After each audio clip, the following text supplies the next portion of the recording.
And it's like, oh, okay, maybe this is what my child's needing. If they're pulling away, that behavior is communicating something to us as well. Meaning maybe we're doing too much. Maybe they need some space.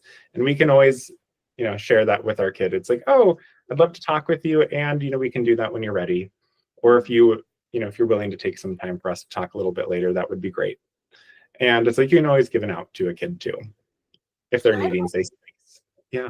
I don't know how well known it is that in these teenage years that it's like we're biologically wired to pull away from our parents.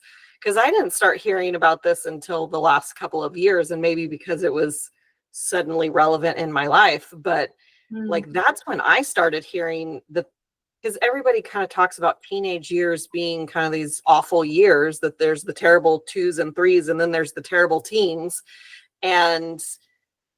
But I think that part of the terrible teens is because of this biological separation from the parents and the parents' reaction to it. Totally. Yeah, it's scary to let go.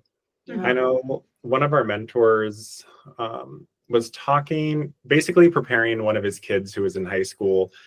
They're starting to have a conversation of what life will be like when he moves on and goes to college.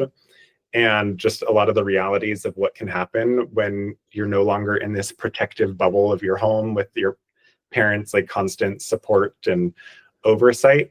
Sometimes you might be offered certain substances, and how do you as a developing human in your adolescence, how do you want to handle that in the future? Because that can be a really scary thing. And not only for the child but for the parent too, of I'm gonna have to trust that you'll be able to make these good decisions.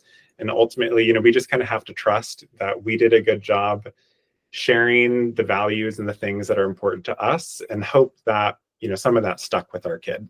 Because again, we can't control their behaviors. There is that piece of trust that I hope you got what you needed from me as you spread your wings and you move into that next stage.